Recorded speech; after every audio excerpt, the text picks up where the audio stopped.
One of the most popular arguments for Islam is what we might call the argument from scientific accuracy.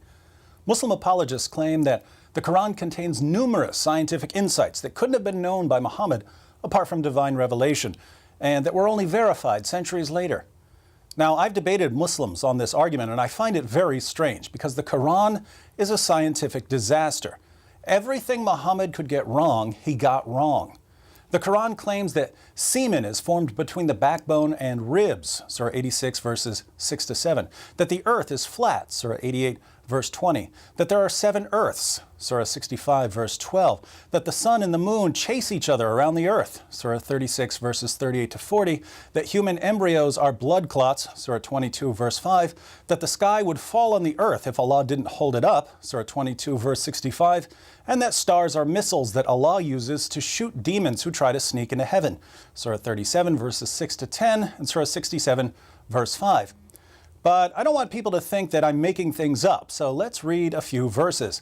Passages about stars being missiles are interesting. Surah 67, verse 5. And indeed, we have adorned the nearest heaven with lamps. Lamps are the stars.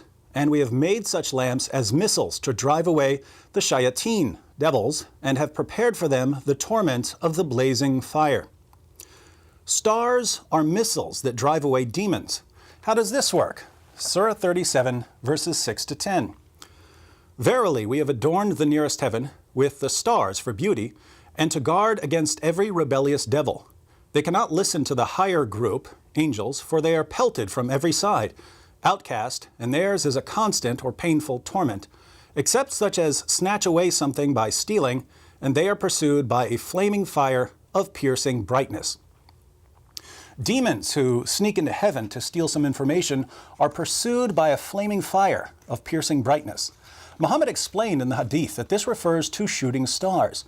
When you see a shooting star, it's because Allah or the angels caught a demon trying to steal something and hurled a star at the demon. Now, this is silly on multiple levels. Shooting stars aren't really stars.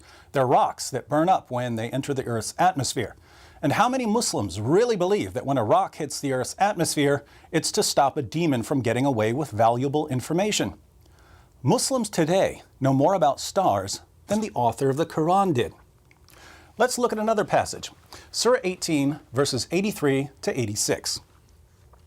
And they ask you about Dhul Qarnayn. Say, I shall recite to you something of his story. Verily, we established him in the earth, and we gave him the means of everything. So he followed away, until, when he reached the setting place of the sun, he found it setting in a spring of black, muddy, or hot water, and he found near it a people. Dhul Qarnayn was apparently Alexander the Great, but whoever he was, the Quran says that he traveled so far west, he found the place where the sun sets. The sun sets in a muddy or warm pool. Modern Muslims are embarrassed by this passage, so they say that what it really means is that Dhul Qarnayn saw the sun's reflection in a pool, and it appeared to him as if the sun was setting in a pool. This obviously isn't what the text says, but it's important to note that Muslims who want to explain the passage this way are claiming to understand the Quran better than Muhammad, because Muhammad himself claimed that the sun sets in a pool. Let's read Sunan Abu Dawud 4002. This is a Sahih narration. It was narrated that Abu Dar said, I was riding behind the Messenger of Allah while he was on a donkey, and the sun was setting. He said, do you know where this sun sets? I said, Allah and his Messenger know best. He said, it sets in a spring of water. Notice, this hadith doesn't say anything about Dhul Qarnayn, so it's not telling us about what he saw.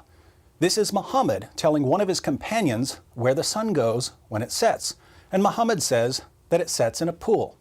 So the obvious meaning of the Quran is confirmed by Muhammad, and Muhammad and the Quran are simply wrong. When we put the Quran's scientific claims together with the scientific claims in the Hadith, we get a really silly picture of the universe. Muhammad believed that there are 7 earths, all of them flat, stacked on top of each other like pancakes, except with a long distance between them. Out on the edge of the top earth, which is our earth, is a pool where the sun sets. There are also 7 heavens above the earths, and they're like domes that will fall on us if Allah doesn't hold them up. In the lowest heaven are the stars, which Allah uses to hurl at demons.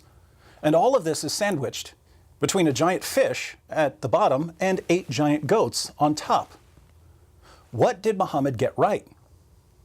Muhammad's view of human reproduction is just as bad. According to Muhammad, semen forms between the backbone and ribs. That's wrong. Then it joins with the female semen. Wrong. And whichever parent's semen is discharged first determines which parent the child will resemble. Wrong. The child spends 40 days as a drop of sperm. Wrong. Then the child spends another 40 days as a clot of blood. Wrong. Then the child becomes a lump. Wrong. Then the child becomes bones. Wrong. Then the bones are wrapped with flesh. Wrong. After the final shape is determined, Allah finally decides whether the child will be male or female. Wrong. So here again, what did Muhammad get right? If this is the greatest evidence for the prophethood of Muhammad, we can only wonder why anyone believes in Islam.